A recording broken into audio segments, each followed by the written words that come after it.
Godfrey Cambridge, Art Carney, Diane Carroll, Patty Duke, Rex Harrison, Justin Hoffman, James Earl Jones, Alan King, Angela Lansbury, Jack Lemmon, Ethel Merman, Arthur Miller, Robert Morse, Cyril Mostel, Sir Laurence Olivier, Jerry Orbach, Paula Prentice, Robert Preston, Vanessa Redgrave, Leslie Uggam, Glenn Burden, and Shelley Winters. All brought to you by new Virginia Slims, the slim cigarette with rich Virginia flavor made just for women. And by the 32,000 people of Eastern Airlines, smiling faces going places. Now, performed live, exactly as it is every evening on Broadway, the curtain rises on Harold Prince's production of Zorba. The scene is a typical Greek cafe somewhere on the Athens waterfront. So, what should we do now? Want me to sing? Shut up! Hey, how about a story? Let's all tell them a story. Story? It's our boss story. What's it about? What's it about? It's about life. That's right. The minute you are born, the sand starts running out. Oh, what is that? Important news. Oh, sit down, Castandi. Can't you two talk like people? Life is a glass of blood. No. Life is a sip of sage. No. Life is the taste of raki flowing warmly from the cup. Shut up! Life is a walnut stick. No. Life is an olive tree. No! Life is a sanded melting breasted woman who and her lips are red and full. Life is a pomegranate orchard and two lovers passing by it. Life is my fist in your face if you don't keep quiet. What did you say? I said life is my fist in your face if you don't keep quiet.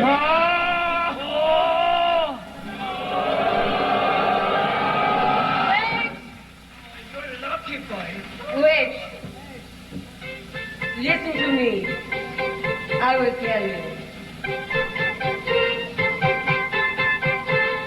Life is what you do while you're waiting to die. Life is how the time goes by.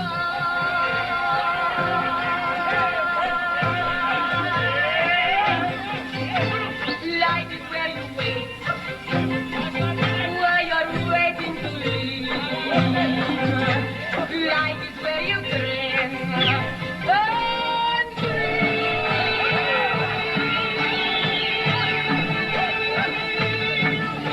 Loving if you're lucky, wanting if you're not, looking for the movie, underneath the rock, hungry for the feel of someone else's mind, but that's the only choice.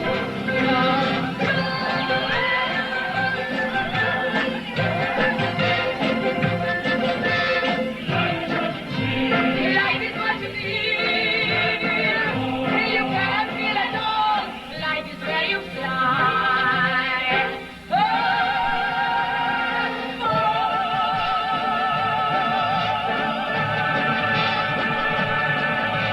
Running for the shelter, naked in the snow.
shut. Keep quiet, will you?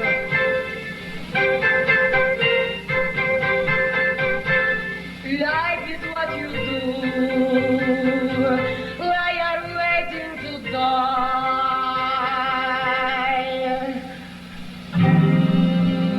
This is all the time. Goes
You might have in the audience. I'm very, very happy to be here tonight and have the honor of being the first one out here to welcome you to this wonderful show. And I think Zorba was just great. Producer, director Harold Prince is up for the Tony again this year. He's already won Tonys for Cabaret and Fiddler on the Roof. And the other three musicals nominated this year are 1776, Promises, Promises, and Hair. And you're going to see all of them here tonight on the stage. Not all at the same time, but I would like now, I'm very honored to introduce a gentleman who is one of Broadway's favorites, the co-producer of A Lion in Winter. Of course, I knew him before he became legitimate. My dear friend, Mr. Alan King.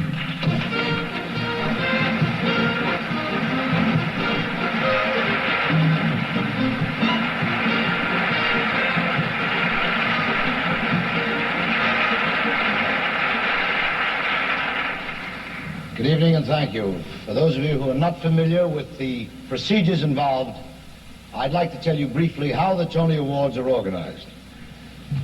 We will be presenting Tony Awards tonight in 15 categories, and there are 5 special Tonys which were authorized by the Executive Committee of the Board of Governors of the League of New York Theaters.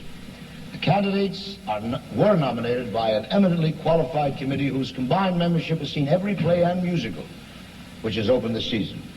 Ballots were then mailed to 434 qualified voters, members of the press and the theatrical profession, each of whom has certified that he has seen each performance or production in the categories in which he has voted. And the results, as usual, will be tabulated by the accounting firm of Lutz & Carr.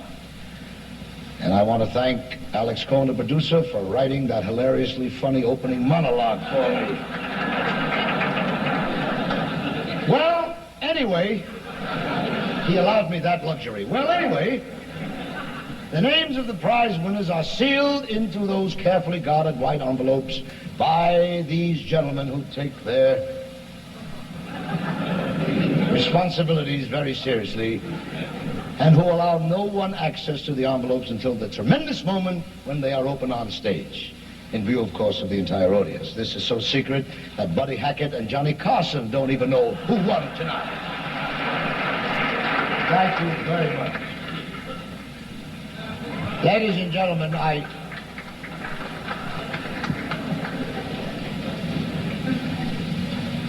What is it? Are you a presenter?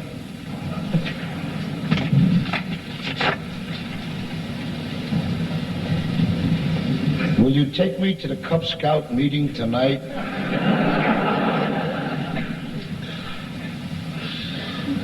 Will I what? There's more. If you're busy, could you take me to the ball game on Saturday? Who are you, son? Don't you watch television? I do, but I watch the late shows, and I know you're not Bruce Cabot. You're Corey and there's more, all right? If you can't make the ball game, read the other envelope, all right? Let's see. W.C. Fields was right.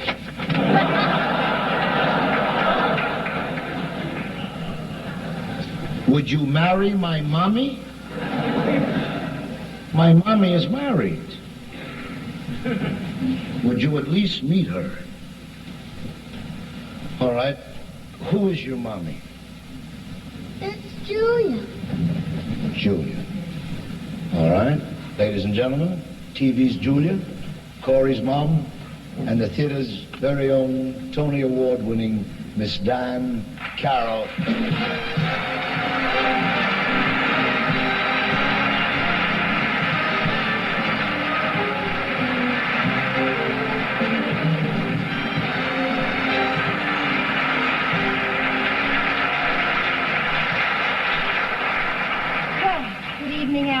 Hi there, Corey.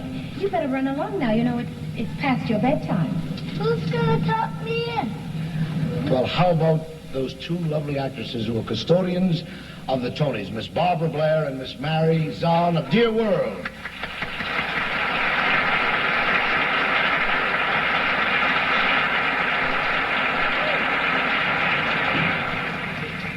I'm getting a little tired myself.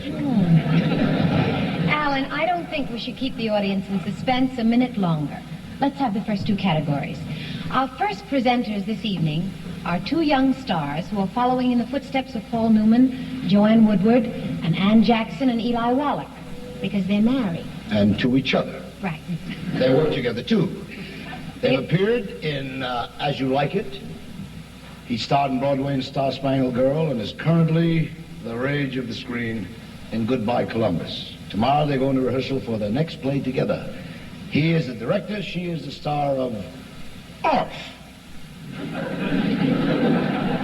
Okay, title. And of course you remember their television series, which of course Senator Pastore would have considered the title provocative. It was called He and She. Miss Paula Prentice and Mr. Richard Benjamin.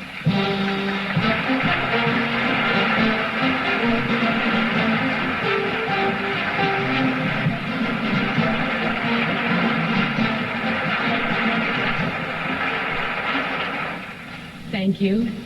We have been asked to present the awards for the Best Scenic Designer and the Best Costume Designer. It's very appropriate in a way, because to really come off, the costume scenic designer relationship is rather like a marriage. If one tries to upstage the other, it can end in disaster for both. But get up here. The nominees for the Best Costume Designer are Michael Amilt's Morning, Noon, and Night, Robert Fletcher, Hadrian VII, Loudon St. John, St. Hill for whom? Canterbury Tales. For Canterbury Tales. It's a good thing I'm here. Let me tell you. I can get these. I can get them. I know I can. Say the next one. And Patricia Ziprot for Zorba. The winner, please. Thank you.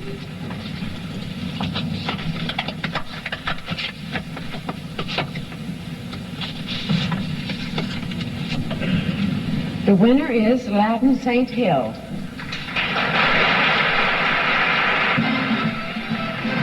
Mr. St. Hill is unable to be with us, and Hermione Badley, who is appearing in Canterbury Tales, will accept for.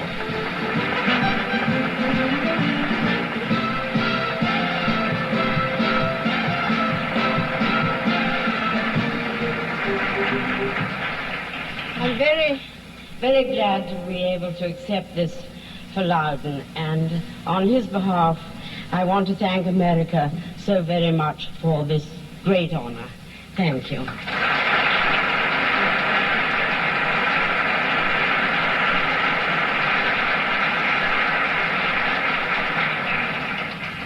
The nominees for the Best Scenic Designer on Broadway this season are Boris Aronson for Zorba, Derek Cousins for Canterbury Tales, Joe Melzina for 1776, and Oliver Smith for Dear World.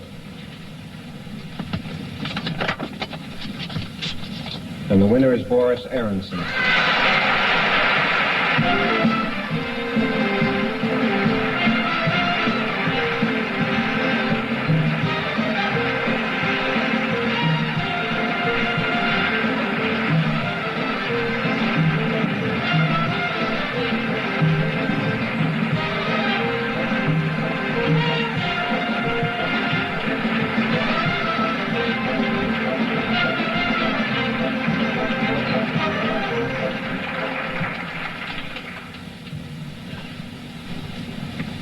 Thank you very much.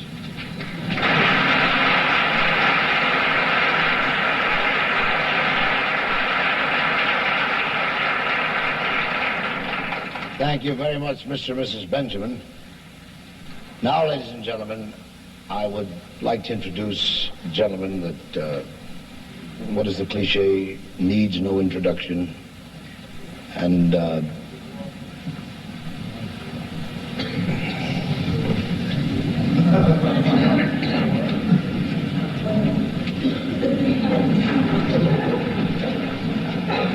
we can't find him.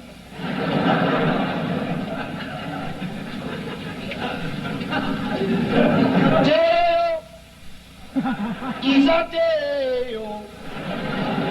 See the light and I want to go home. Dale is a Dale. Harry Belafonte has been playing the Agent Levine for so long that I think he's in the hereafter.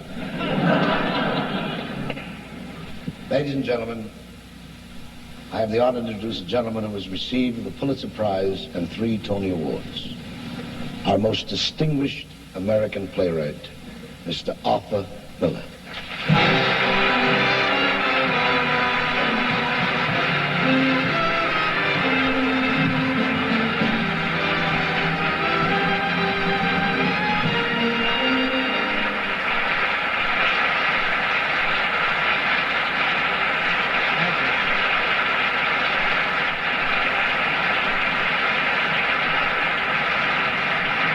Thank you. The theater, from its beginnings, has been best when it has confronted its own time. Over the centuries, it has been trying to tell it like it is. And as you'll see this evening, that is still its main concern. Inevitably, the stars of the theater are people who are or seem to be representative of the moment. And maybe that is why so many so quickly fade away. There is a man whose name has been spoken with undiminished admiration for several decades now, wherever in the world theater exists. A romantic movie star, a sublime comedian. To many, he is the greatest Shakespearean actor of our age. In a time of rockets that light up the theatrical sky and vanish in the night, this is a planet, an actor who has not only matured as an artist, but as a citizen.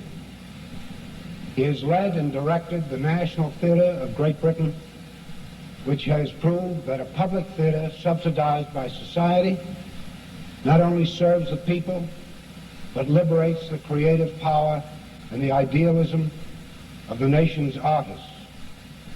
He has made a theater as common as bread and as necessary as love. The people who work on American stages take pride in presenting a special Tony Award to the National Theatre of Great Britain and the man whose passion and intelligence gave it life, Sir Laurence Olivier.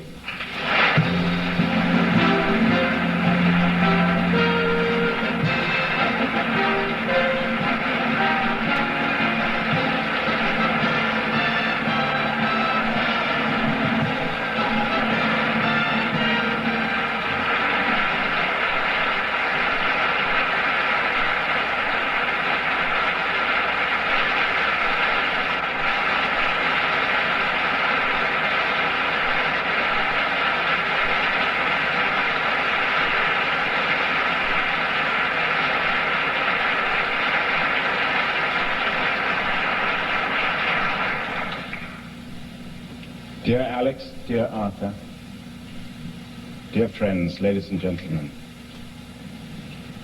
thank you, first of all, Arthur, for that completely thrilling citation, which it's going to be very difficult for me to rise above. It must seem a little grasping of me to come 3,000 miles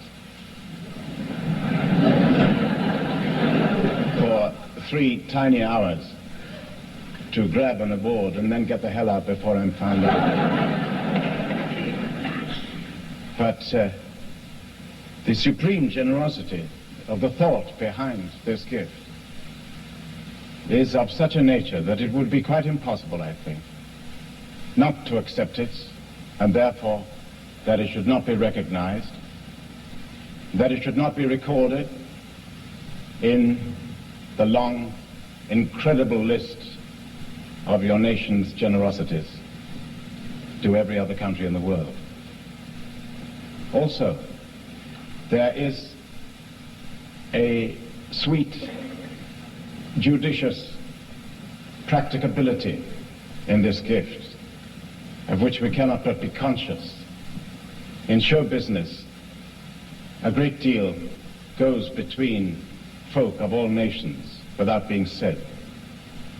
A great many understandings are granted, and we recognize here that it is realized among our American colleagues that this might do us a little bit of good at home. Those of you who are anxious to have a national theater in this country will learn, as we have learned, in the natural course of events, after a few years, that perhaps it is not that a national theater is without honor in its own country. It's not that at all. But after a few years, the level of criticism is of the sterner type.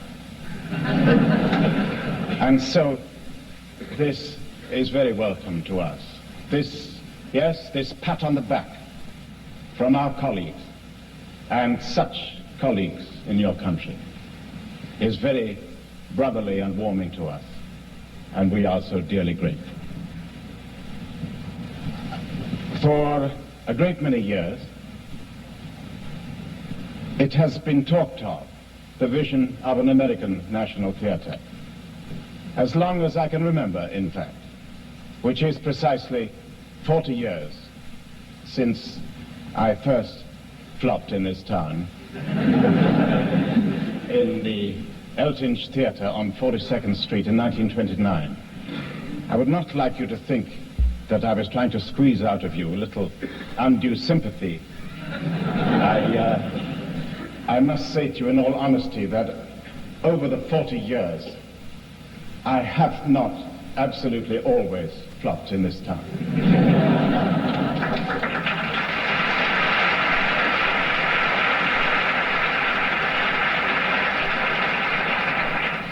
But I have done so enough to,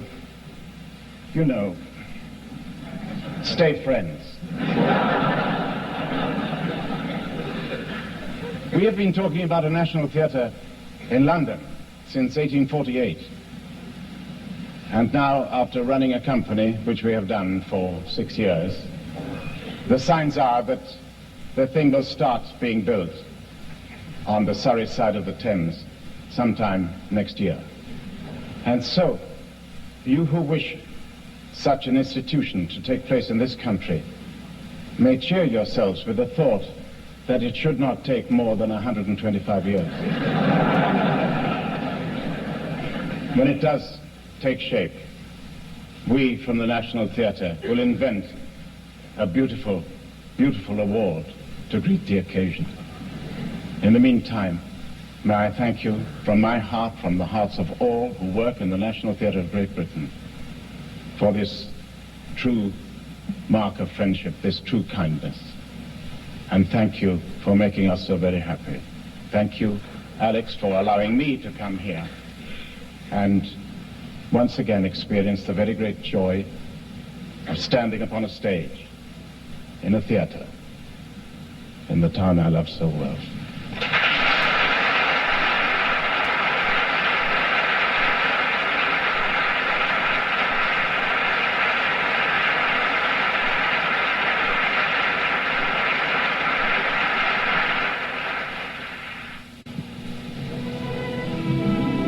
The next scene is from one of this year's candidates for the Tony Award as 1969's Best Play on Broadway. From the Helen Bonefield's Morton Gottlieb production of The Lovers, we see Art Carney, who has come to court Anna Manahan. Anna's mother is sick upstairs, unfortunately within reach of a bell. That bloody bell. You know, 9 times out of 10 she didn't want a thing. Who's at the door? Is the fire safe? Did the Angelus ring? Is it time for the rosary? Anything at all to keep Hannah on the hop. And at the same time, making sure we weren't going to enjoy ourselves. But we got cute to her.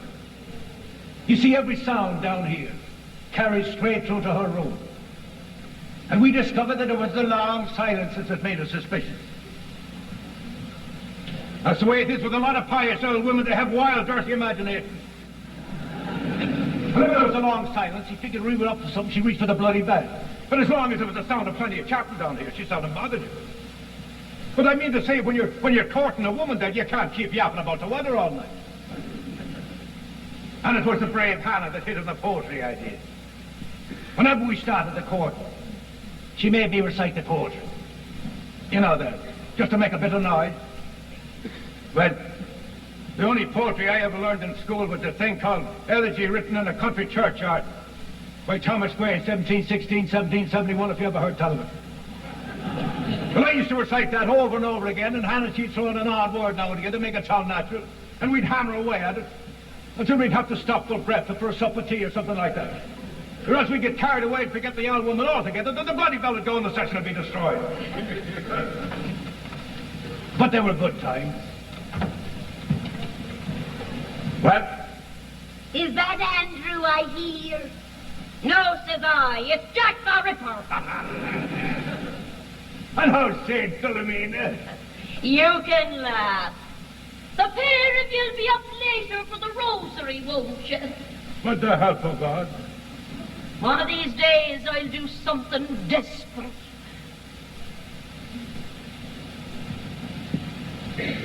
You're looking nice, Hannah. It's the jumper.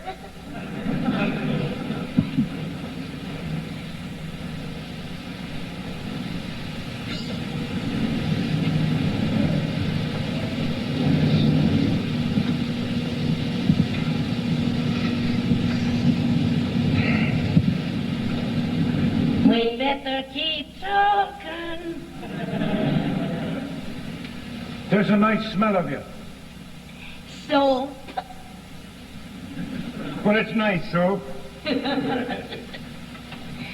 bloody ears be twitching like a rabbit. Hannah. Say something, Andy. I don't want to. Please, Andy, she'll know. I don't give a damn. Andy. Nice. Please, Andy. Very nice.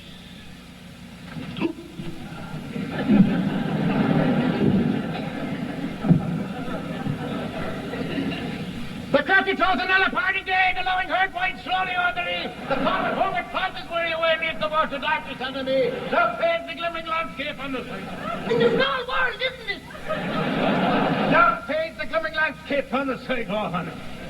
Just imagine, fancy that. Keep going, man. And all the air solemn stillness holds save where the beetle wheels his droning flight and drowsy tinklings lull the distant fall. Andy. Save that from yonder ivy mantle towers. Steady on, say something. She'll be listening. I don't give a damn. Oh, yes, indeed, imagine that. Where the name of where was I? Save that where yonder ivy mantle tower. What? Where? The moping owl. The moping owl does to the moon complain. Speak, woman. Say something. Kiss me. For heaven's sake. And eat your sleep. Witch! The old witch!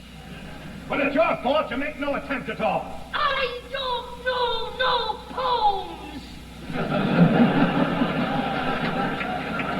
Well, bloody shopping list, multiplication tables, anything. What the hell does she want? Is the sissy up there with her? One of these days, I'm going to strangle that woman. With her beads!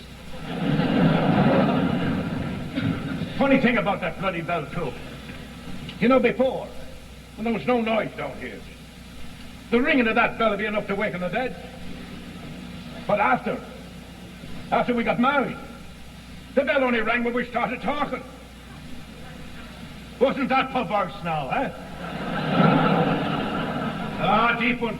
Deep as a well. We could sit here, by God, for a whole evening, not say a word to each other. There wouldn't be a cheep from upstairs. But let us start chatting, and the clanging of that bell would damn near shake the house. You know, that sort of thing. You got to admire the old witch. She could handle a bloody regiment.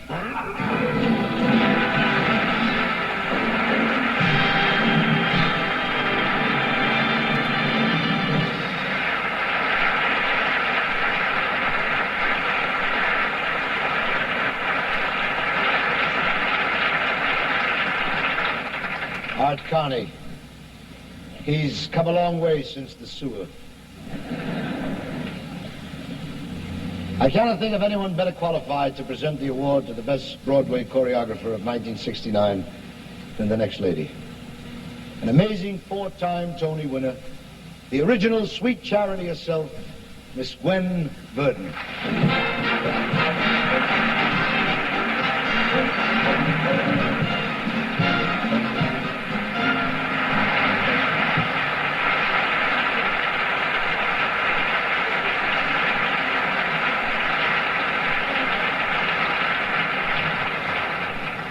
Thank you. You know, of all the creative people involved in making a musical successful, the choreographer is by far the most underrated, overlooked, and underpaid. I don't really believe that, but my husband's a choreographer, and he told me to say it. What I do believe, though, is that this year has been one of the most marvelous years for dancing on Broadway. And I must say I don't envy the judges who had to decide between Sammy Bays for Canterbury Tales, Michael Bennett for Promises, Promises, Ronald Fields for Zorba, and Joe Layton for George M. Sorry. And the winner is Joe Layton for George M.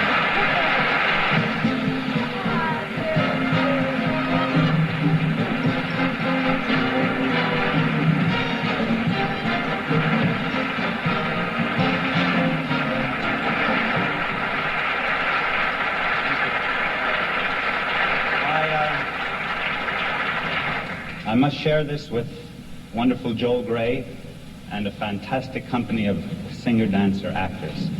And I'm sure that tonight, my mother thanks you, my father thanks you, my wife thanks you, my son thanks you, my director thanks you, and as for myself, that goes without saying. Thank you.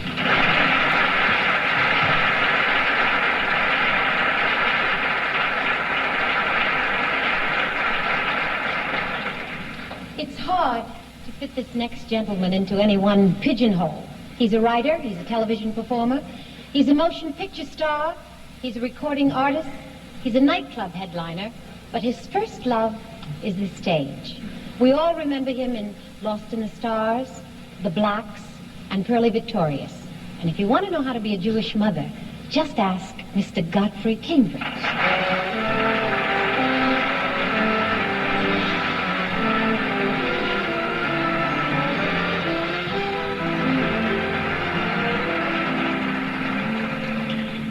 I'm proud to have been asked to present the next special Tony Award of the evening to the Negro Ensemble Company. Although their first public performance of this remarkably vital and diversified theatrical group took place in January of 1968, just a little over a year ago, the dreaming and the planning and the hard work of organization had gone on for many, many years before. Through the efforts of Douglas Turner Ward, the artistic director, Robert Hooks, the executive director, and Gerald S. Crone, administrative director, the company has provided a training ground for artists, a platform for writers, and a consistently high level of theater for its audiences. Such is their reputation that they have been, in this short time, invited to appear at the World Theater Season in London and also at the Teatro Sistina in Rome. So it gives me great pleasure that the American theater would have these kind of ambassadors, and it gives me great pleasure to present this special Tony Award to the Negro Ensemble Company.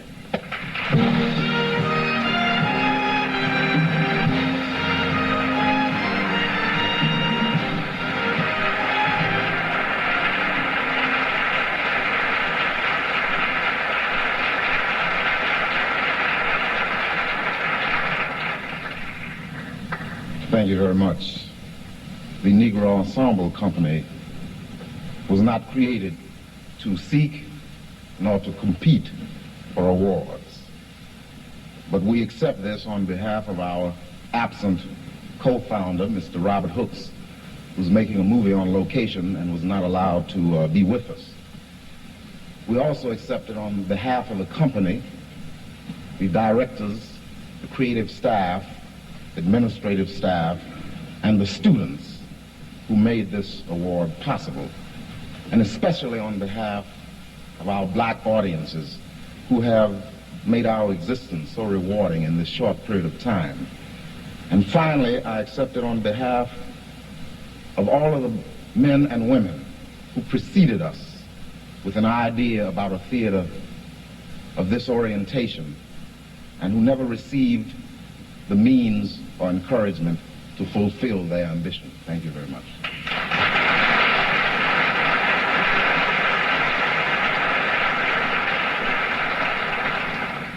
Of course, like Doug, I thank the Tony Award Committee for bestowing this honor on us, but I'd like to take one moment to make a personal note, if I may, and that is that I want to extend my personal thanks to our students, our actors, designers, directors, staff, to our playwrights, to our black audience, for being courageous enough in this rather difficult, confusing, disturbing time, being courageous enough to give me, a white man, an opportunity to be part of a very important, dynamic, wonderful black theater which is theirs.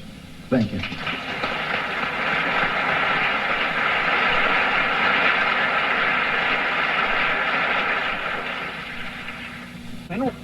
It's not unusual for David Merrick to have 4 hits on Broadway. He is the producer of Hello Dolly, 40 Carats, Play It Again, Sam, and the biggest of his hits, Promises, Promises. Promises, Promises has been nominated for Tonys in 8 categories. We can't show you all of them, but we can bring you Jerry Orbach as Chuck Baxter, a rising young insurance accountant. At the moment, a very happy young man because he has just discovered he shares a common interest with the girl he loves. So I was wondering, Miss Kubel, if maybe you'd like to go to the basketball game. Yeah, it starts at 6:30. But it's a doubleheader. We don't have to see the first game. We don't even have to see the whole second game. We could come in at the half or the last quarter. All the action's in the last 12 minutes anyway. You can? 9 o'clock? Not 9 is the perfect time. You don't run into all those early rushers who want to see everything. Great. Well, I'll see you at 9 o'clock. How about that? She likes basketball. She likes basketball. How about that? We have something in common to talk about. Basketball. She likes basketball. How about that? I have some place to take her when we go out. Basketball. Whoever would have dreamed, never would have thought that my favorite girl liked my favorite sport. Like any other kid, I would make believe with a ball in my hand. I dribble right past all the others real fast and make me 6'8", and my jump shot was very fast. She likes basketball and that while it's an omen that good things are on their way. Things to share. We share basketball, wouldn't you die? From a simple beginning like this, we may get somewhere. It's nice to dream someday it might be basketball and me.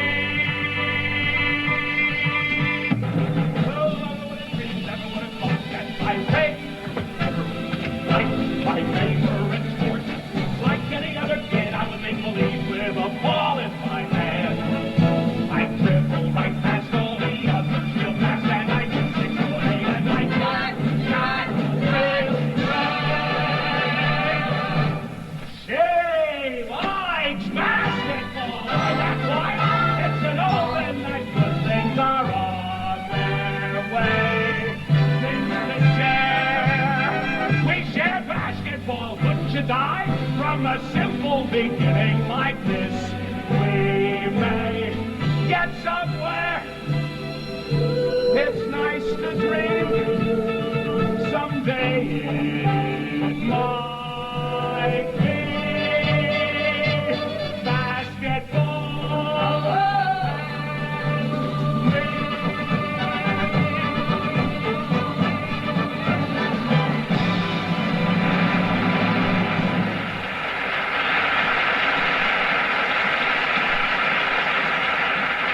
Meanwhile, back at the insurance company, the 19th floor is getting ready for its annual Christmas party, headed by this year's entertainment committee.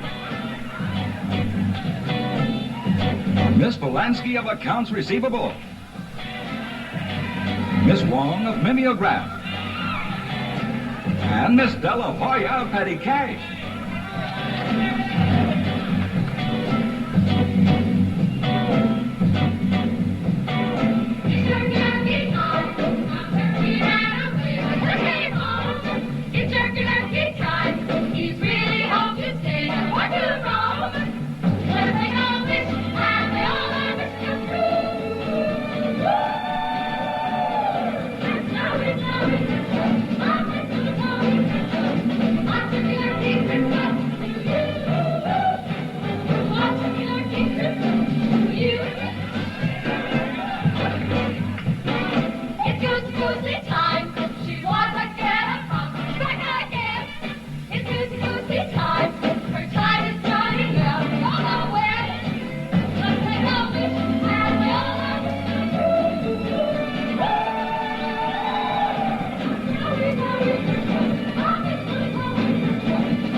next young lady hasn't stopped working in either television or films or on the stage since she graduated from the Thomas Jefferson High School in Brooklyn. How she stopped long enough to get here tonight, I'm not sure. But I'm pleased to introduce the star of A Hatful of Rain, Natural Affection, and, of course, The Night of the Iguana. Ladies and gentlemen, Miss Shelley Winters.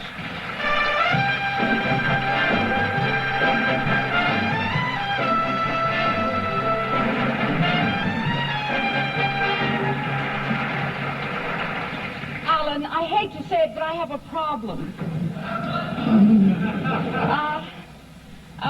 I don't like to complain, but, you know, there are so many marvelous performers backstage that the dressing room situation has become very complex.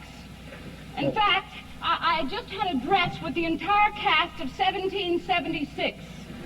I don't mind, but the fellas kept stealing my hair ribbons. Could have been worse. You could have been dressing with boys in a band. They'd have stolen your gowns.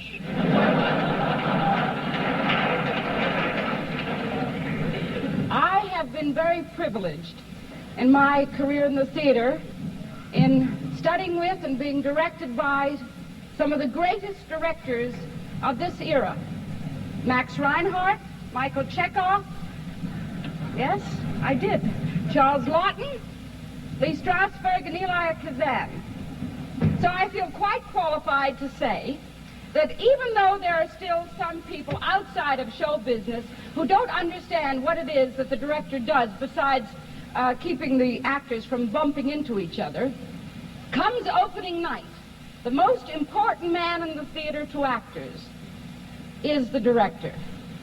So the nominees for the best director of a Broadway play are Peter Dews for Hadrian VII, Joseph Hardy for Play It Again, Sam, Harold Pinter for Man in a Glass Booth, Michael A. Schultz for Does a Tiger Wear a Necktie, and the envelope.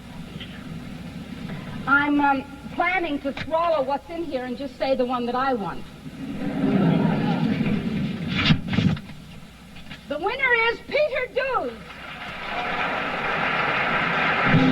Mr. Dews is unable to be with us, and Arlene Francis will accept for him.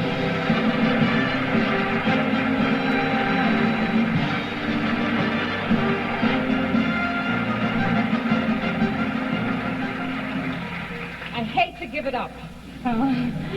It's nice, isn't it? One hardly ever gets a chance to hold one of these.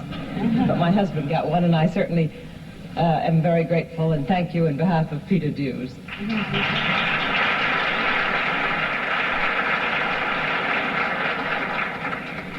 Honestly, the talent in the American musical theater just never stops, does it? You know, these next two artists are both former Tony winners.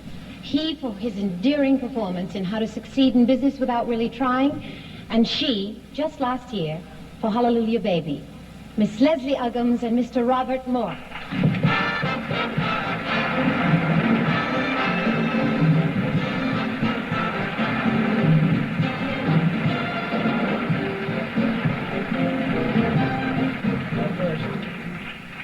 We've been asked to present the awards for the best performance in a Broadway musical in what is termed a supporting role. But Leslie and I, we were talking backstage, and we both wanted to go on record as saying that the word supporting is one that should be taken very, very seriously. And anyone who is lucky enough to be starring in a musical, as both Leslie and I have done, knows without the very real support of the other artists, well, just forget it. Right? Right. Well said, and hear, hear. The nominees for the best actor in a Broadway musical, featured or supporting role are A. Larry Haines in Promises, Promises, Ronald Holgate in 1776, and Edward Winter in Promises, Promises. The winner is... I'm so nervous. The winner is Ronald Holgate in 1776.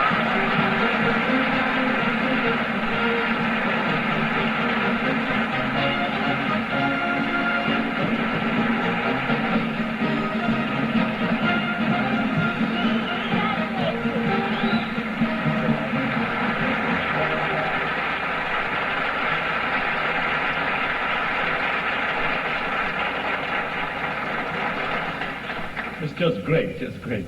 I want to thank everybody who had anything to do with 1776, and especially Honor White and Peter Hunt, Peter Stone, and Sherman Edwards.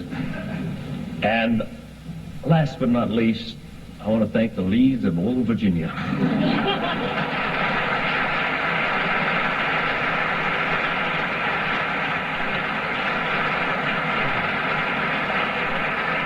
The nominees for the Best Supporting or Featured Performance by an Actress in a Broadway Musical are Sandy Duncan for Canterbury Tales, Marion Mercer for Promises, Promises, Lorraine Sarabian for Zorba, and Virginia Vestoff for 1776, and the winner is...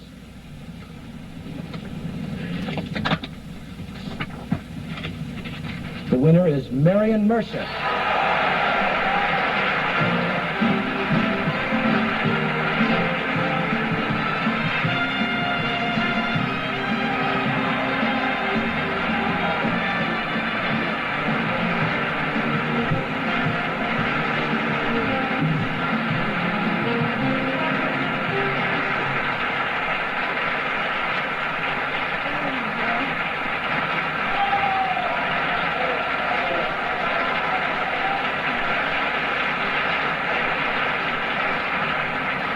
I think I'm the luckiest lady in the world to be here tonight and to get to play a marvelous part like this. Thanks to everybody connected with Promises, especially Neil Simon for that role, and Bob Moore. Thank you, everyone, and thanks for all the people who had faith in me through the lean years.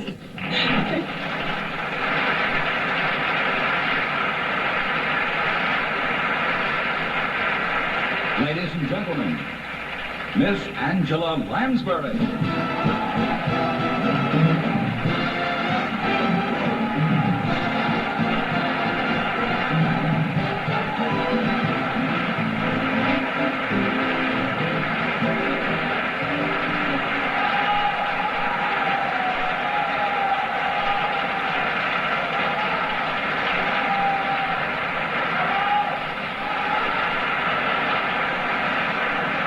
Thank you. This year, we are honored to present a very special Tony Award to a very distinguished artist who is equally at home on the stage in London or New York. He has previously received 2 Tony Awards, one for his brilliant portrayal of Henry VIII, and the other for his characterization of a very special English professor, which has become professional theatrical history. His love of Four Colonels, Venus Observed, Bell, Book and Candle, The Cocktail Party, the list is long, the achievements are great, and the respect he has earned is enormous. And now, through the motion picture medium, he has acquainted audiences all over the world with the richness of the material which originates on the Broadway stage. The Staircase began on the stages of London and New York, and will soon be seen on screens all over the world. And the English teacher, who was just too good to keep to ourselves, so we shared him, My Fair Lady, with motion pictures audiences as well. Ladies and gentlemen, our own Professor Higgins, Mr. Rex Harrison.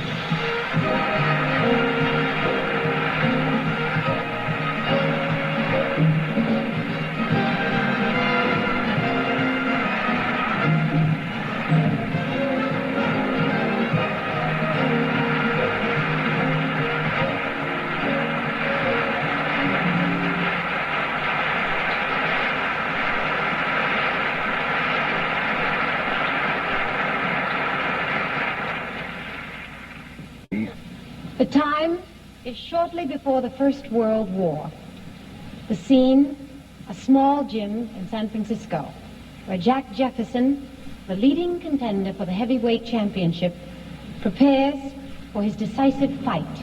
Herman Levin's production of The Great White Hope.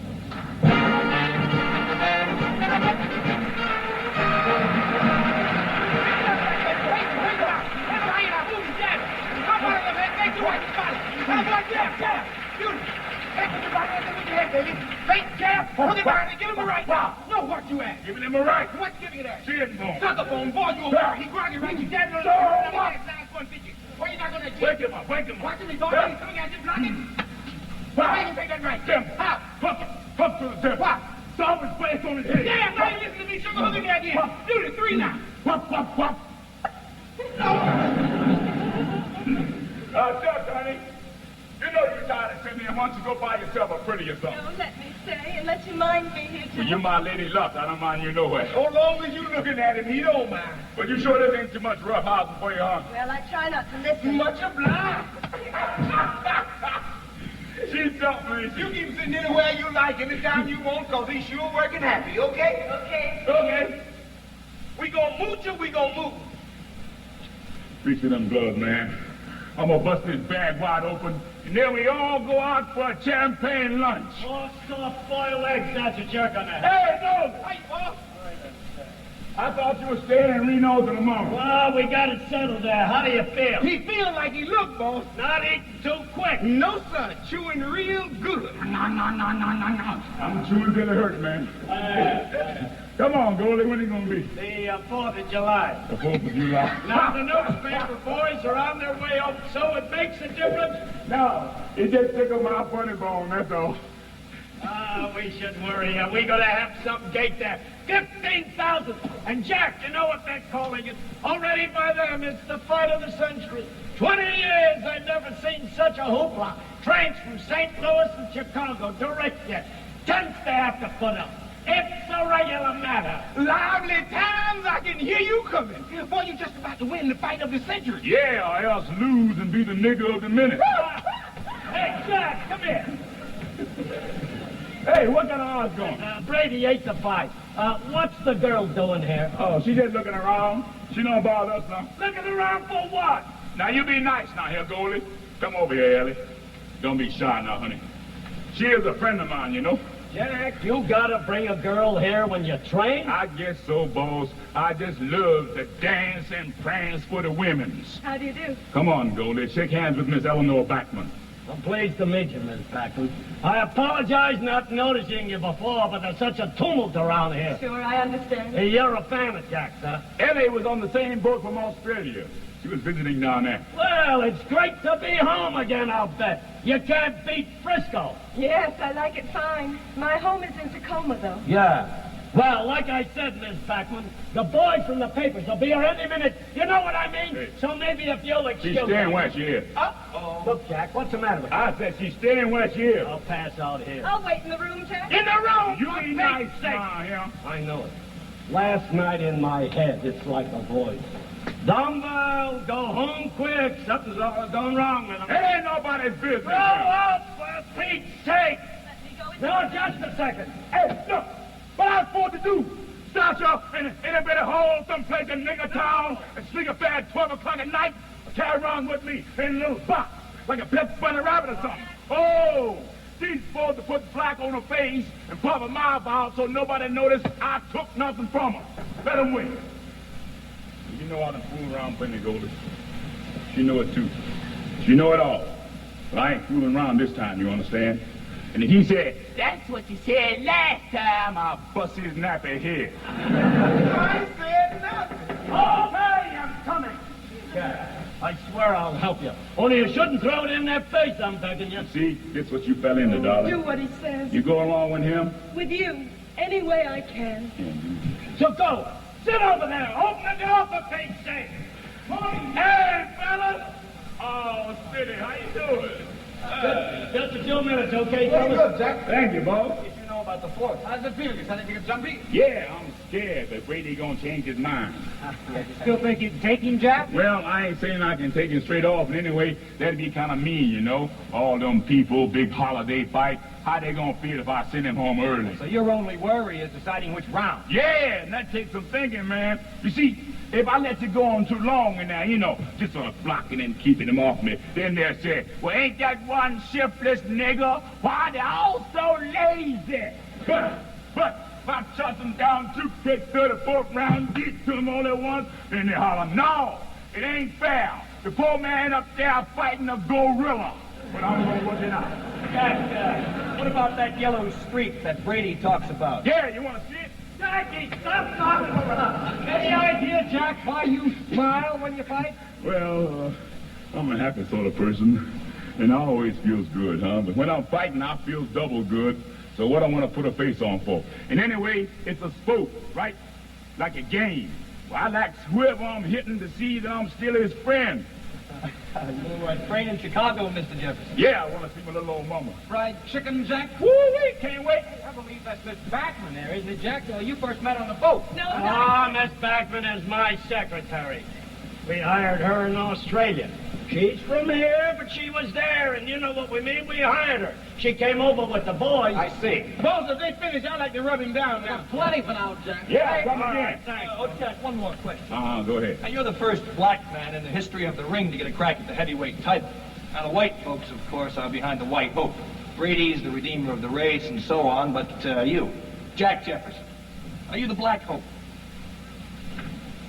Well, I'm black and I'm hoping. Jack, give it to him straight. Hey, look, man, I ain't running for Congress. I ain't fighting for no race. I ain't redeeming nobody. My mama told me Mr. Lincoln done that. Ain't that why you shot him? Yeah, look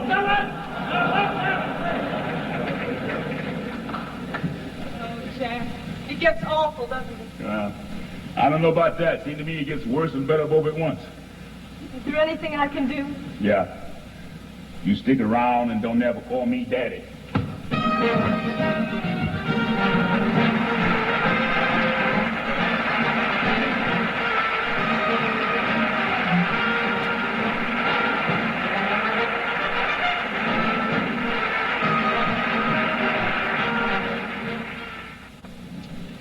One of the most successful marriages of words and music in the theatrical world has been the team of Betty Comden and Adolph Green. I can understand why there is so much harmony between them, because they're not married to each other. But their list of credits read like an actual courtship. First, on the town. Then, the bells are ringing. And next, hallelujah, baby. Ladies and gentlemen, Miss Betty Comden and Mr. Adolph Green.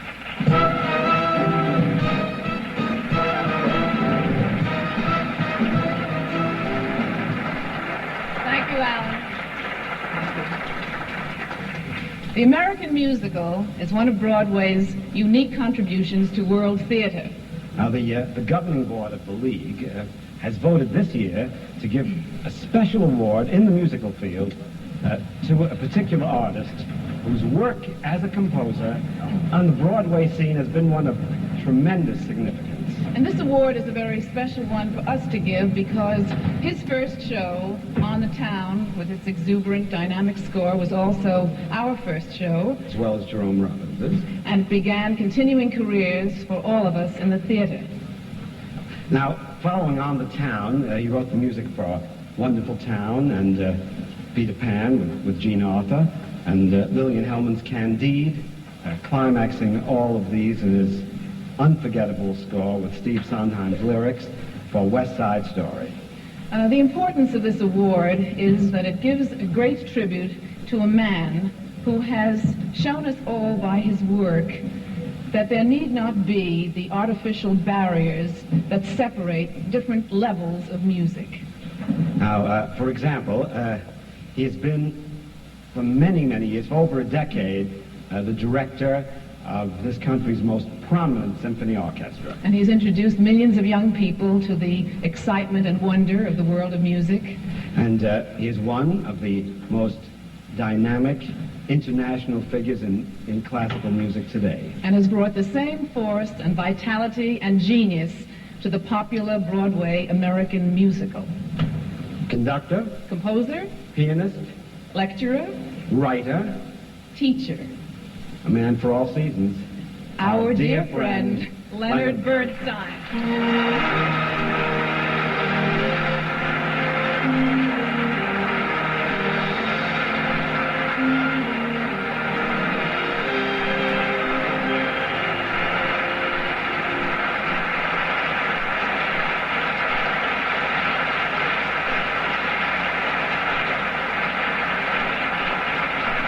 Thank you. I must say it's a rather curious sensation to be handed a Tony Award for having contributed precisely nothing to the Broadway musical scene for almost 12 years. But who am I to quibble especially when it's presented so charmingly, as it was by my dear friends Adolphe and Petty. The truth is that I'm deeply moved and terribly grateful and exceedingly proud to be in this distinguished company tonight. And may I say that now that I'm about to leave my post at the New York Philharmonic, I sincerely hope to be able to justify this award by making a contribution to the musical theater in the very near future. Thank you.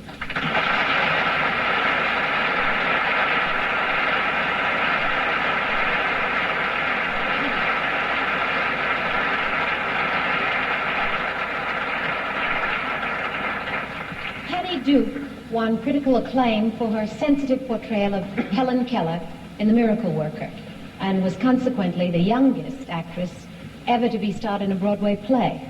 She won the Oscar when she repeated her role in the motion picture. Here she is to present the award for the Best Supporting Actor in a Broadway play, Miss Patty Duke.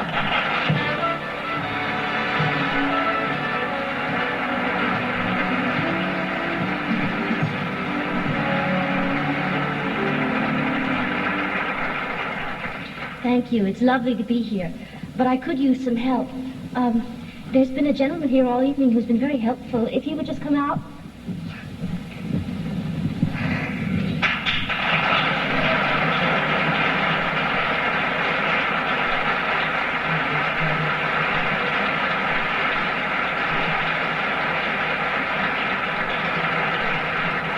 He showed up! Is that? I remember what you typed there. Thank you, Harry. The nominees for the Best Supporting Actor in a Broadway play are Richard Castellano in Lovers and Other Strangers, Al Pacino in Does a Tiger Wear a Necktie, Anthony Roberts in Play It Again, Sam, and Louis Zorich in Hadrian VII. The winner is Al Pacino.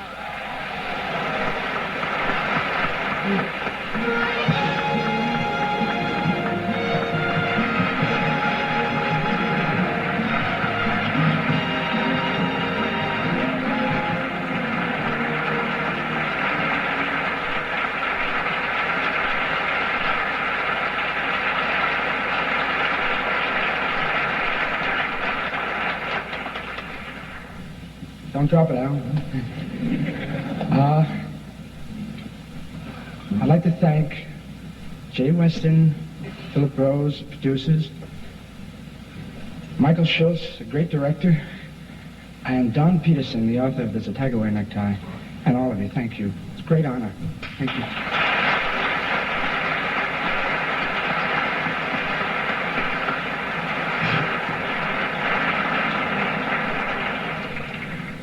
The nominees for the Best Supporting Actress in a Broadway play are Jane Alexander in The Great White Hope, Diane Keaton in Play It Again, Sam, Loren Jones in Does the Tiger Wear a Necktie, and Anna Manahan in The Lovers.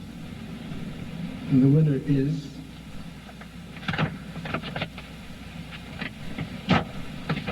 Jane Alexander, Great White Hope.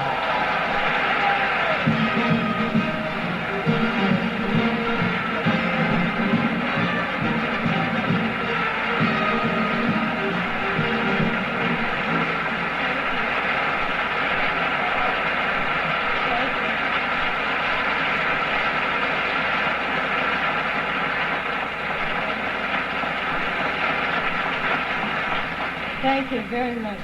Very exciting.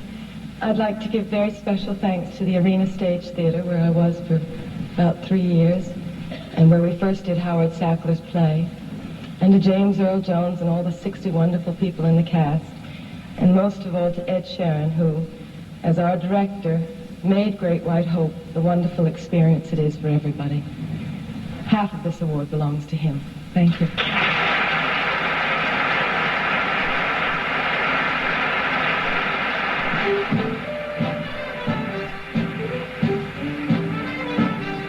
Stay tuned as the 23rd Annual Tony Awards continue with Lauren McCall, Earl Bailey, Harry Belafonte, Dustin Hoffman, Robert Preston, Diane Carroll, Alan King, Cyril Mostel, Jack Lemmon, and Vanessa Redgrave, with scenes from 1776 and the fair.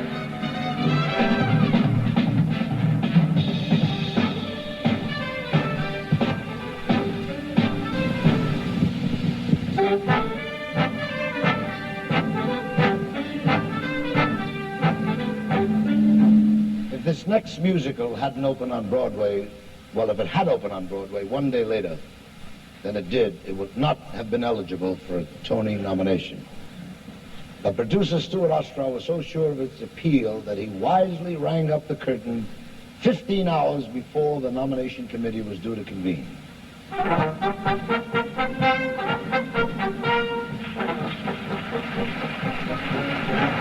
time is July 1776.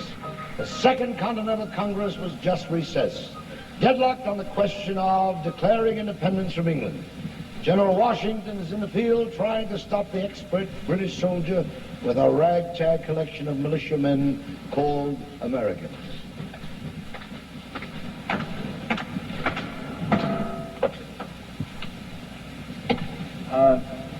Excuse me, this the Continental Congress?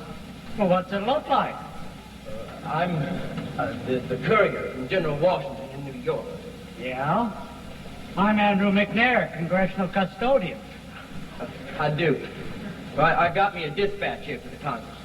Well, I'll keep it for them. They ain't meeting on account of it's too hot today. How about a rum, General? General, Lord, I ain't even a corporal. Yeah, well, what's the Army know? Thank you. Sit down, gentlemen.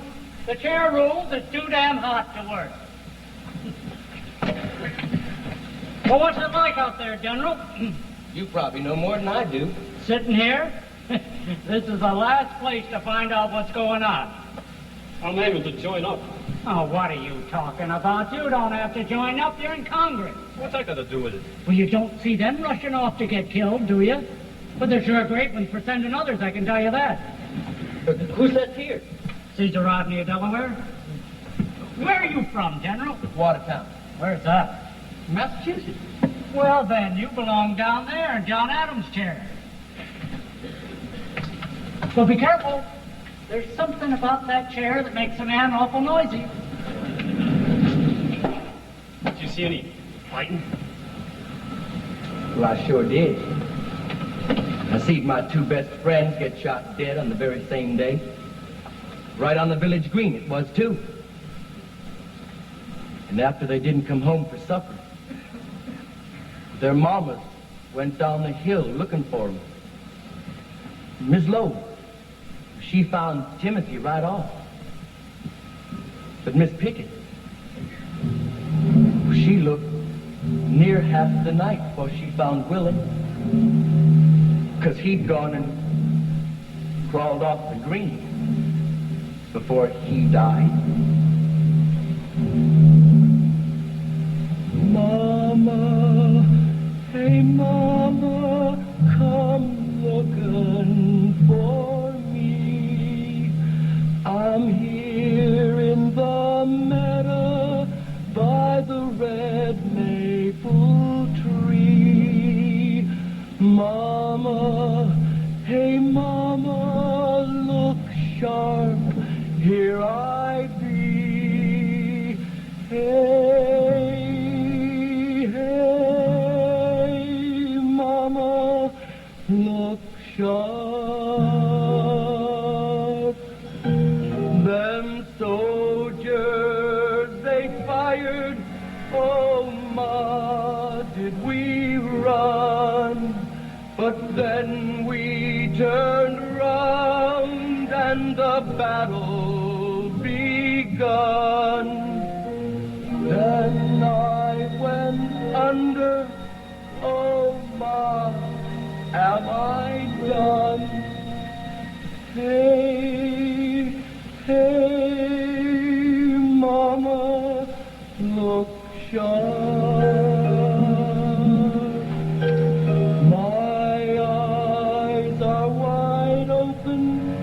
My face to the sky. Is that you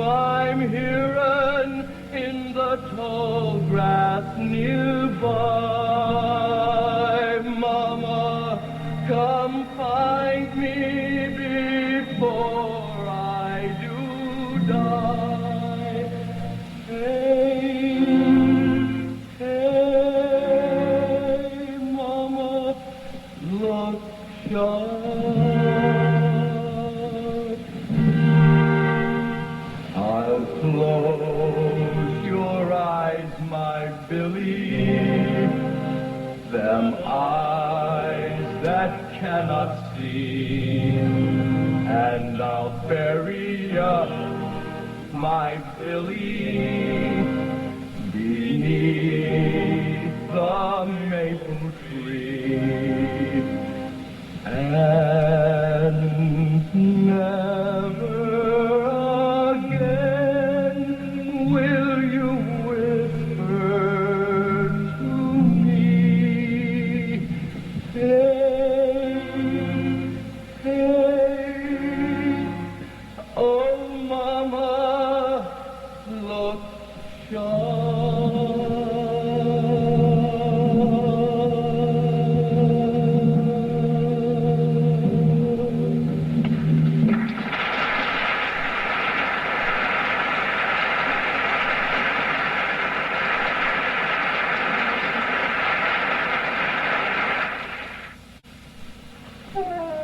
When the sun shines on places,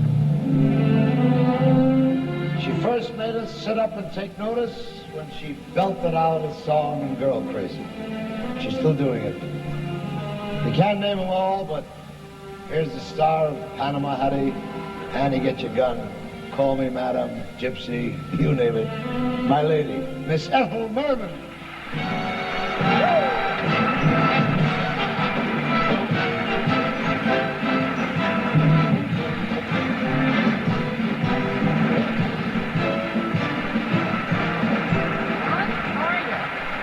How are you doing?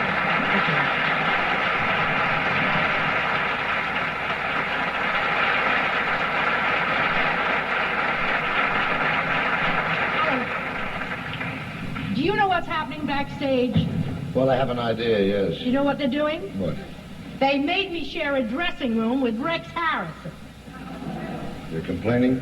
No, I just want the whole wide world to know. That's all. Ladies and gentlemen, I've been asked to give an award to the best director of a Broadway musical. And it's a great, great pleasure, because I've been wanting to give it to directors for years.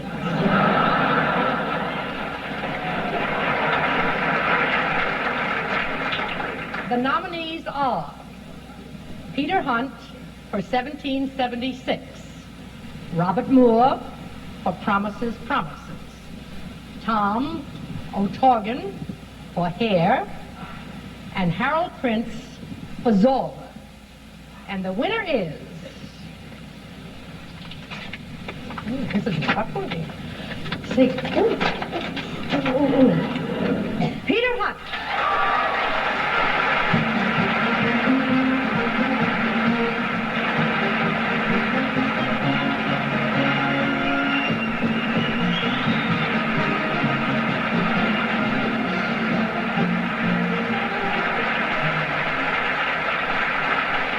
Thank you.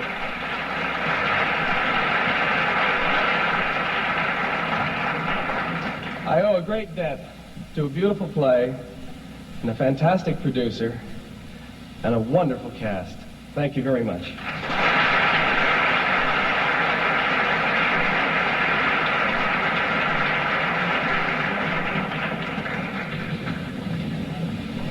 As a co-host, I am not entitled to present an award, but I haven't been overpaid for my appearance here tonight. And so I made one demand. That is that I could present the next award. Special award to a lovely lady, an enchanting comedian, wonderful person. But more important, as far as I'm concerned, I was there when it started. I remember many years ago in television when Miss Martha Ray was not able to appear on the Gary Moore show. There was one sketch. And a lot of phone calls were made, and someone said, let's get Carol Burnett. They said, who? I saw her walk in, rehearse one day, and come on, of course, to become the great star she is. This is a big thrill for me. Of course, we're honoring her tonight because of the fact that this lady has given so much of her time and talent to the charities, to the caring, to the word, she gives a damn. She was the head of the Leukemia Society of America and has just served as the national chairman of the Easter Seal campaign. From her roots in the theater, she's drawn upon her experience to create a very special rapport with audiences in another medium, television. She has widened the theatrical horizons of her viewers. Ladies and gentlemen, my little girl, Carol Burnett.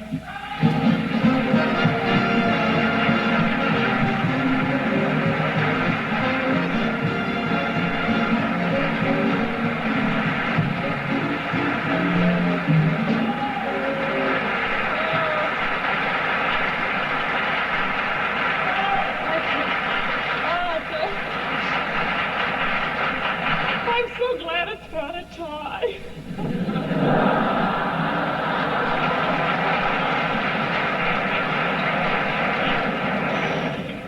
I love every form of show business. I got my start in nightclubs as a Blue Angel, and then I met Mr. Abbott in Once Upon a Mattress, and it was a show. And then I was very lucky to work with a gentleman named Gary Moore. And it's really a thrill to win an award for television. And it's a double thrill to win an award for television from the theater. I am so greatly honored. Thank you very much.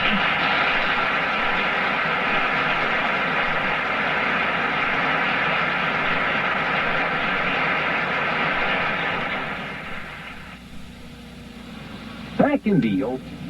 I just thought I would tell all of you that while you're sitting here in the theater, your homes are being burgled. Just add a little humor to the Lauren Bacall was raised and educated in New York and trained here for the theater and appeared in several plays. To the embarrassment of the theater, she had to go to Hollywood to become a star. That accomplished, however, she came back to us to star in Goodbye Charlie and Cactus Flower. Jack Lemmon made his stage debut at the age of 4 in a production of Gold in Them Bar Hills. How could we ever forget? He went to California, made many, many, many successful films, one successful comedy after another, and then we all stopped laughing when he came back to Broadway and showed us the serious side of his talent in Face of the Hero. Here to present the award to the Best Actor and Actress of 1969 Broadway season, Miss Lauren Bacall and Mr. Jack Lemmon.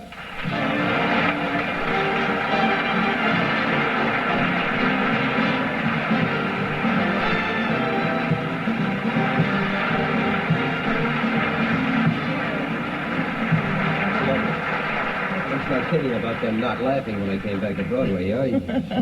Anyhow, have you noticed something fascinating about your category, Betty? No, my category, Jack? Yeah, your category. Well, the 4 actors that are up for the Best Actor award happen to be in the 4 plays. They're starring in the 4 plays that are up to the Best Yeah, but Jack, award wait a minute. for a Look, play. Now, Jack, the odds against please. one presaging the other. I know, but Jack, are about 40 Jack, to what? please. It has always been my conviction. I mean, what I really find interesting about an award night like tonight is that it's really the only time that actors seem to be competing. I mean, I've never thought of acting as being a competitive art or profession. Yeah. Otherwise, the billing would have had to read Alfred Lunt versus Lynn Fontanne. I agree. You're absolutely right. Yeah. Except there's about 8 stomachs out there that are very nervous. Yeah, 9 including mine. Yes. And, and you can hardly see the people for the butterflies. But at any rate, any time that you are being judged by your peers for the best actor and actress of the year, Yes. that's a very emotional moment. So Yes, and we better get on with it because I don't think I can stand it. All right, now, go ahead. Yes. Now, the nominees for the Best Actor in a Broadway Play are Art Carney in Lovers, James Earl Jones in The Great White Hope, Alec McCowan in Hadrian the 7th, and Donald Pleasance in The Man in the Glass Booth. And the winner is James Earl Jones!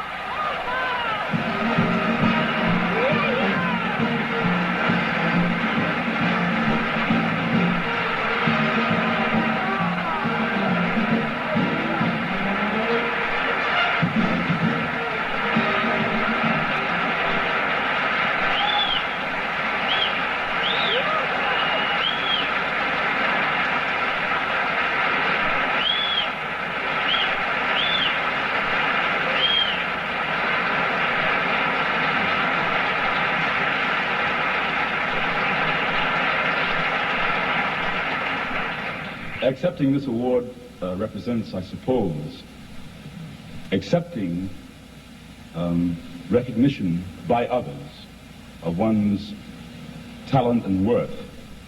I can accept that recognition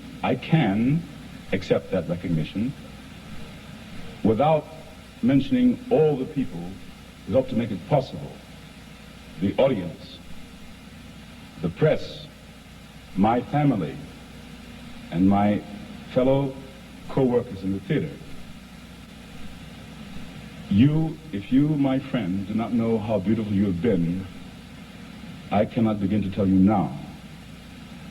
But there's one person I need to salute for his talent and his worth, because I assumed that he would have been saluted by the nominating committee for the Tony Awards.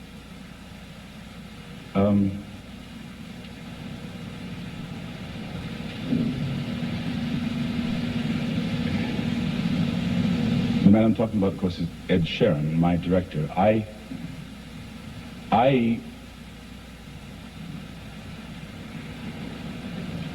could not enjoy this moment if I could not say, I accept this award in celebration of his talent and his worth and his love. Thank you very much.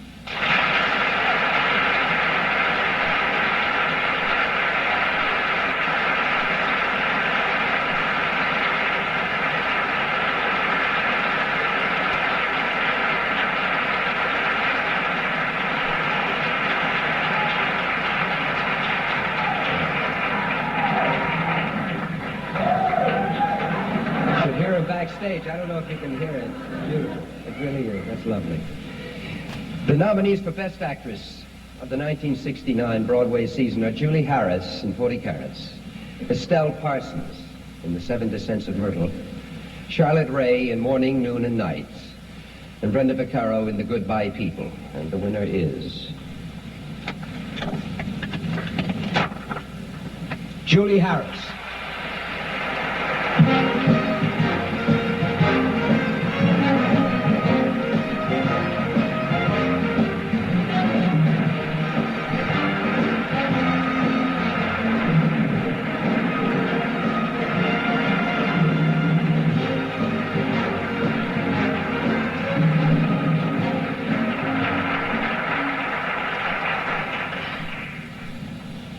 I want to thank our gallant producer, David Merrick, and our beautiful, beautiful and glorious director, Abe Burrows, who makes of a joke or a funny situation or even a sound a thing of beauty and a joy forever, and all of the company of 40 Carats, who are gallant and warm and beautiful human beings, as well as talented actors, and who've made me feel every night that I've been in the play as if I really belong to them. And to all of you, thank you with all my heart.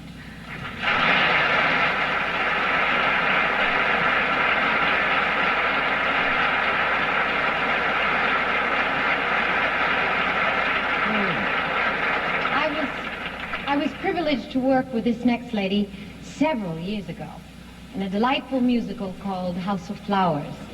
She is a fantastic performer, and I was thrilled when she won a special Tony Award last year for her portrayal of Mrs. Dolly Levy. No, that's Levi. Oh, are you sure? Yes, I'm positive.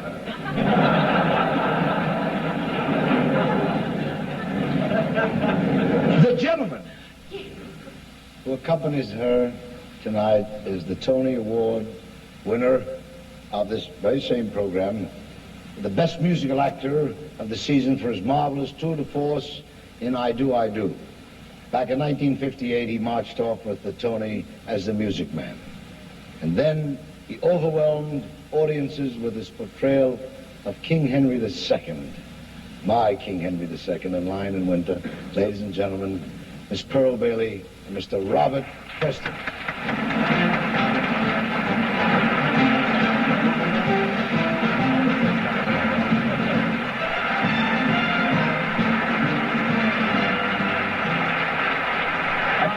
Really, mate? What? I don't know how he has nerve enough to play 76 trombones in front of a lady who's married to a drummer. I don't know either. I don't either. Well, Pearlie, as long as we've been in this business together and as long as we've known each other, do you realize this is the first time we've ever worked together? You know, Bob, I've had my eye on you ever since you wore that marvelous red uniform in Northwest Mounted Police. Or was it? Wait, no, I'm all mistaken here. Was it when you were the understudy for Nelson Eddy? When was it? Well, I have watched you in Arms and the Man and St. Louis Woman. Yes. But just think, Pearl, all of those blockbusters were just a warm-up for this moment here tonight. And now, Robert, here we are together at last. Together.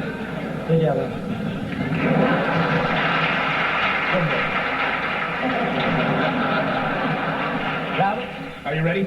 Oh. You know your line? Oh, of course, dear, by heart. Where are they written? There. And now the nominees for the Best Actor in a Broadway Musical are Herschel Bernardi. Thank you for turning up the lights here. For Zorba, Jerry Orbach. I should know this by heart. David taught it to me. For Promises. Joel Gray for George M. And Jack Cassidy for Maggie Flynn. And the winners, hoping this day I don't have my glasses. What does it say, Robert? Well, would you believe it? The winner is Jerry Orbach.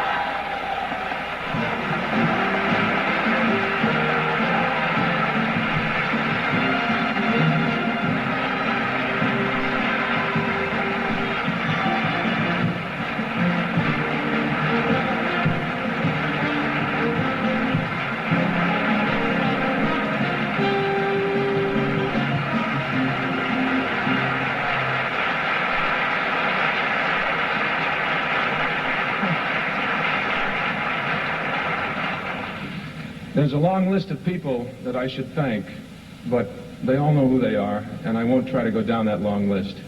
But I want to thank all of you who voted, and all of you who see the show, and all of you here, as well as the people connected with putting it on.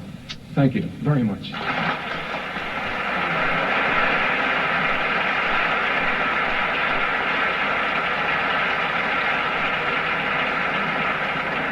The nominees for Best Actress in a Broadway Musical are Angela Lansbury in Dear World, Maria Karnilova in Zorba, Dorothy Loudon, The Fig Leaves Are Falling, and Jill O'Hara, Promises.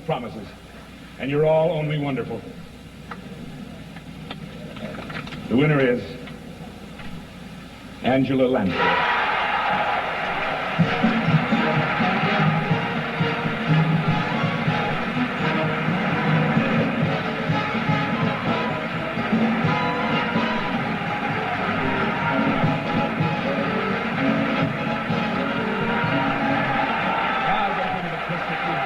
Gave me a couple of years ago. Here, my darling.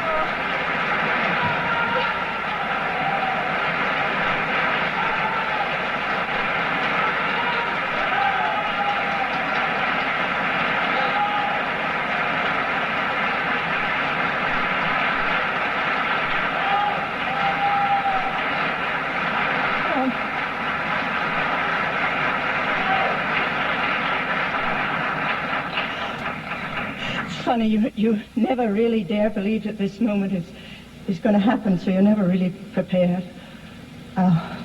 This is a glorious honor, and I'm deeply grateful for all of you who have given it to me. Thank you.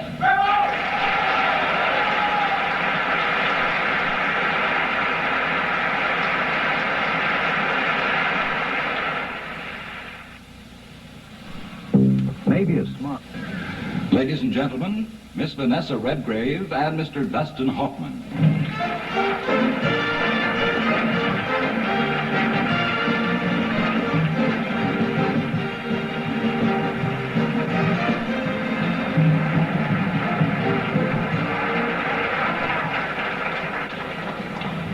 The nominations for the Best Broadway Play of 1969 are a remarkable example of the richness of the English language in its various disguises. The Great White Hope is by an American Howard Sackler. Hadrian VII is by British author Peter Luke. Lovers is from the pen of Irishman Brian Friel. And The Man in the Glass Booth, although written about an American, is the work of an English actor, author, Mr. Robert Shaw. Grave? So one cannot perhaps escape the conclusion that the strength of the American theatre, indeed world theatre, lies in the free exchange of ideas and our plays and our performers. The nominees for the best play on Broadway this season are The Great White Hope by Howard Sackler, Hadrian VII by Peter Luke, Lovers by Brian Friel, and The Man in the Glass Booth by Robert Shaw. Thank you. And the winner is? The winner is Great White Hope.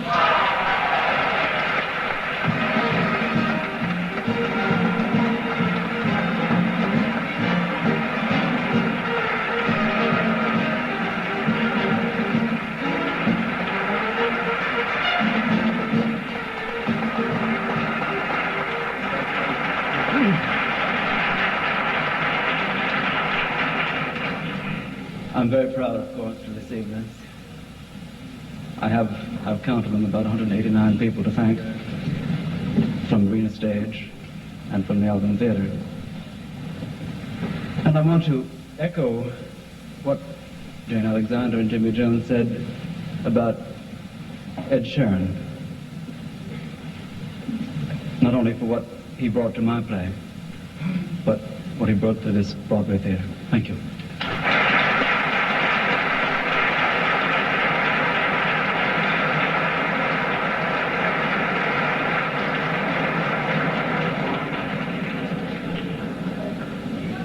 This year, 3 men from our planet will go to the moon. The rest of us are going to have to make it down here with each other. In this period of the world's history, polarization of background and attitude is making communication between people more than usually difficult. The theater must take its responsibilities very seriously. Almost a last refuge must commit itself to being a center of hope, where we can see the truth, where we can see what man is, where we can see what the glory of man is and what he aspires to be. Scientists deal in logic, and I have the faith that they will get some of us to the moon. But there is more than logic in the theater. The theater deals with passion and emotion. We live in emotional times. Artists are emotional people. So listen to them, friends. From the young soldier's plea in the revolutionary 1776, we turn now to America 200 years later. Michael Butler's equally revolutionary hair and the impassioned plea of today's young people.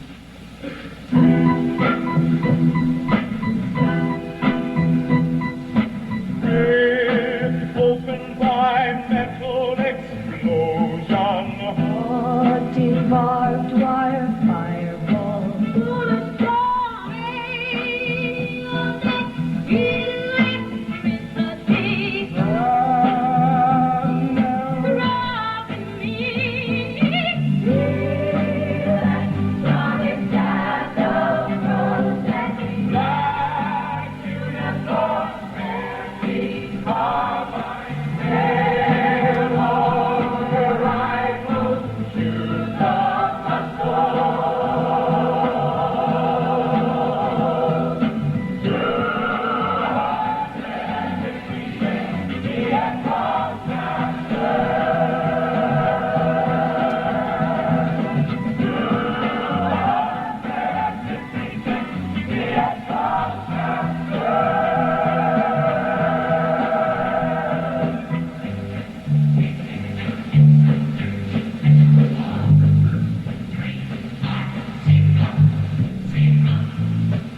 I am proud to introduce an artist who has won 3 Tony Awards.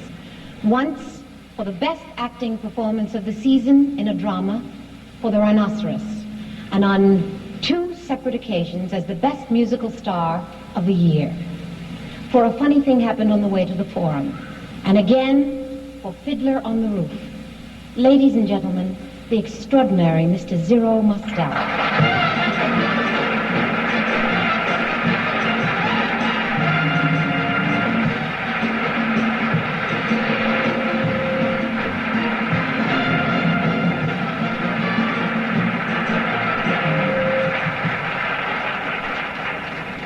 I thought hair was extraordinary, didn't you? But I must tell you, it reminds me of my son's room.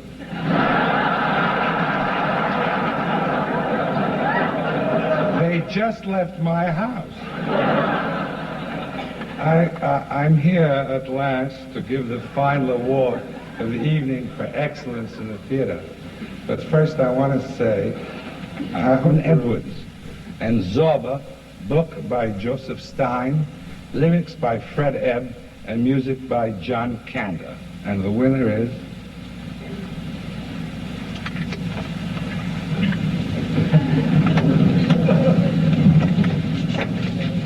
It's 1776.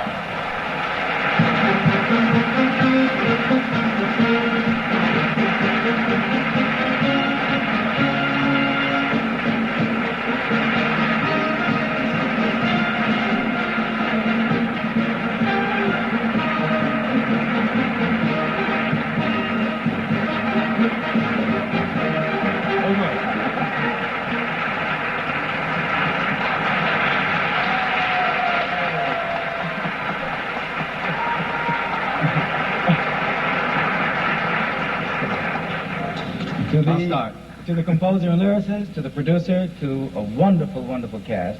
A director has been recognized. And to our founding fathers, thank you very much. He said it.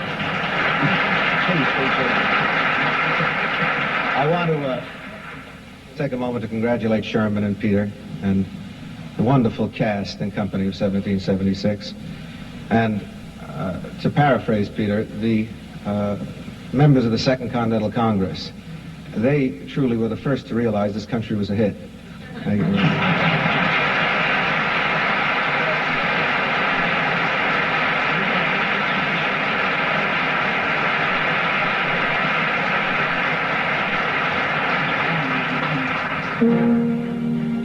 The party's over. It's time to call it a day. It's over, Liz. And I can hardly wait until next year. Yes.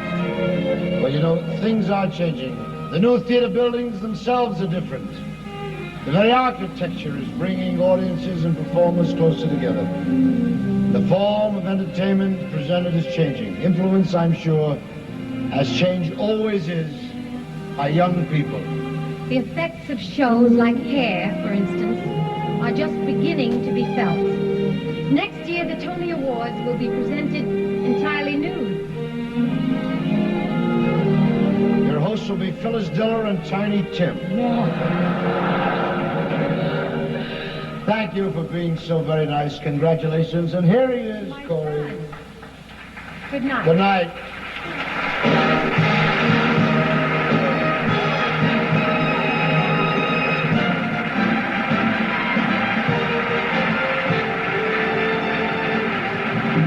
The 1969 Tony Award has been brought to you by New Virginia Slim, the slim cigarette with rich Virginia flavor, made just for women. New Virginia Slim, regular or menthol. And by the 32,000 people of Eastern Airlines, smiling faces going places.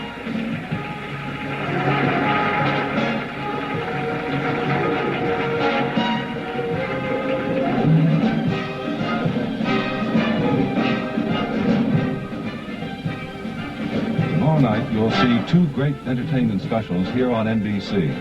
Beginning at 7:30, 6:30 Central Time, Peter Ustinov narrates the enchanting tale of Babar the Elephant, followed half an hour later by 60 minutes of songs and music when Singer presents Hawaii Ho.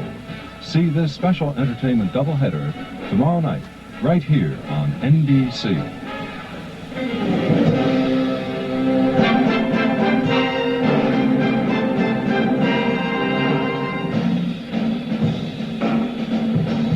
Your announcer has been Bill McCoy.